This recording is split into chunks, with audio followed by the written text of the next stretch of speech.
नमो नारायण। जय महाकाल, जय माँ बगलामुखी। सभी मेरे दर्शकों का बहुत बहुत स्वागत है। आशा करता हूँ आप सभी लोग स्वस्थ होंगे और आपकी आध्यात्मिक उन्नति आगे बढ़ रही होगी। आज के मेरे वीडियो का टॉपिक है 7 ऐसे संकेत जिससे पता चलता है कि देवी देवता आपसे प्रसन्न है।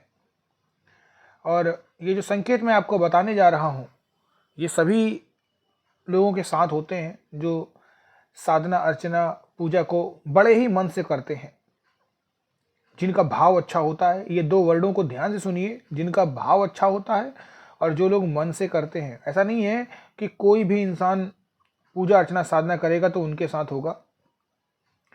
सबसे पहले एक ही वर्ड आता है, वो होता है भाव। आप चाहे कितने भी मैले कुचेले कपड़े पहने हों, क्या ही आपका धर्म हो, जाति हो, कोई फर्क नहीं पड़ता है उससे।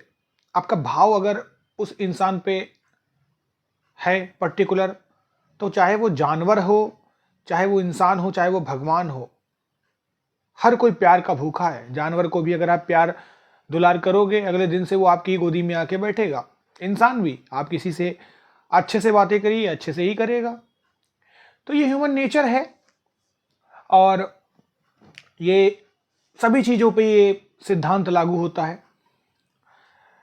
हम जब भी पूजा अर्चना साधना करते हैं, हमें बहुत सारे चीज़ें संकेतों के माध्यम से देखने को मिलती हैं और ये संकेत आगे भविष्य में और बड़ा रूप लेते हैं। जैसे हमारे भाव होंगे, अगर उस समय पूजा अर्चना साधना में हम मंत्रों पे शक करेंगे, ईश्वर पे शक करेंगे, कोसेंगे, कोई हमारे साथ गलत हुआ तो हम मूर्तियों को खंडित कर देंगे, मंदिर में पूजा नहीं करेंगे, दिया जलाना बंद कर देंगे, भड़ास जैसी निकालेंगे, तो वैसे ही रिजल्ट मिलेंगे। और अगर आप खराब समय में अपने पैरों को डगमगाते नहीं हैं तो निश्चित ही आपका अच्छा समय आएगा। देखिए, समय जो है वो किसी के लिए नहीं रुकता है। जिस तरीके से एक एग्जाम्पल के रूप में, अगर आज सवेरा हो रहा है तो अगले 12 घंटों के अंदर में रात भी होगी, और अगर रात हो रही है तो सवेरा होगा। तो जब समय चल रहा है तो निश्चित ही बदलेगा भी। आज आप गरीब हैं, कल आप अमीर रहेंगे, कल आप अमीर होंगे, फिर से गरीब होंगे। लेकिन बात ये होती है कि उन दोनों समय में आपको अपना जो सिद्धांत है, अपना जो एक कैरेक्टर है, एक चरित्र है, उसको खोना नहीं है। ऐसा नहीं होना चाहिए कि आपके पास पैसे आए, आप ईश्वर को भूल गए। तो जो भी लोग सच्ची श्रद्धा और भक्ति से पूजा करते हैं, ईश्वर उनको बिल्कुल दिल से चाहते हैं और उनके लिए दौड़े चले आते हैं। और एक जो सच्चा भक्त होता है, उसके 7 ऐसे लक्षण होते हैं जो दिखाई देते हैं। सबसे पहला लक्षण ऐसा ही होता है कि वो इंसान अपनी सुध बुध सब खो जाता है। वो इंसान केवल भगवान में ही रमता है। ऐसा इंसान जो पहले कुछ और था, जिसके खाने का पता नहीं था, जिसके सोने का पता नहीं था, जिसके बात करने का तरीका अलग था, लेकिन आज वो बहुत अच्छी अच्छी बातें करता है। आज वो टाइम से उठता है, टाइम से सोता है, उसके तरीके बदल गए हैं। यानी एक तरीके से कह सकते हैं कि भक्ति के मार्ग पर चलने से उसका पूरा दिनचर्या ही बदल गई।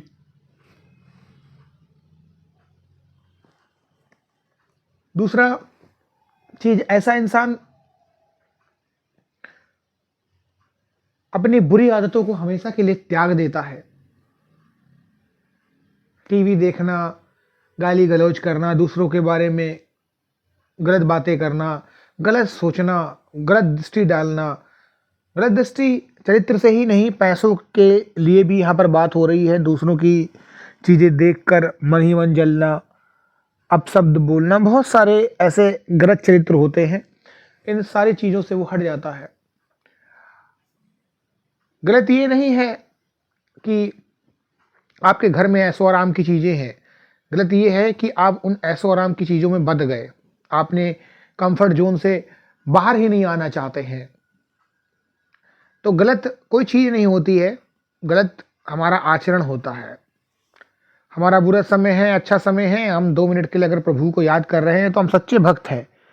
लेकिन अच्छे समय में आपने अच्छे से प्रभु को याद किया, आपके घर में खूब सारी कंफर्ट की चीज़ें हैं, बढ़िया आपका मंदिर है उच्च कोटि का, घर में एसी चल रहा है, आपने हवा खाई और मंत्र पढ़ रहे हैं, लेकिन जरा सी कोई प्रॉब्लम हुई तो आपको नहीं करना है, भगवान को कोसना है। आप भगवान से उम्मीद क्यों रखते हैं? आप भक्ति करिए, चीज़ें अपने आप मिलेगी। तीसरा तरीका होता है कि ऐसे इंसान को यत्र तत्र सर्वत्र हर जगह मंत्र का उच्चारण सुनाई देता है, आपके आसपास मंत्र की ध्वनि चलने लगेगी।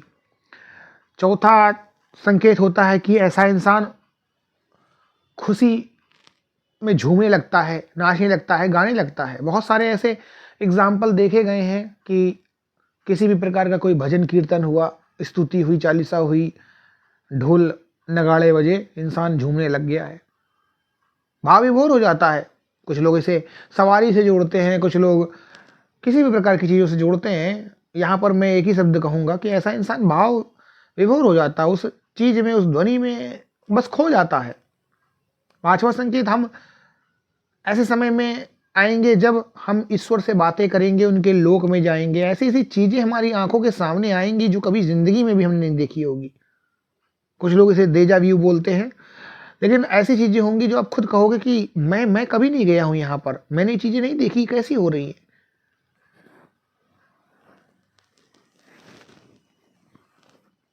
विचित्र विचित्र सी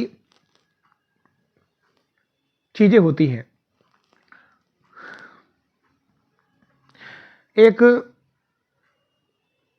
बहुत बढ़िया चीज़ पांचवें संकेत के रूप में होती है, वो होती है जब भी आप कोई बात बोलेंगे, अच्छी हो बुरी हो, वो सब सिद्ध होने लग जाएगी।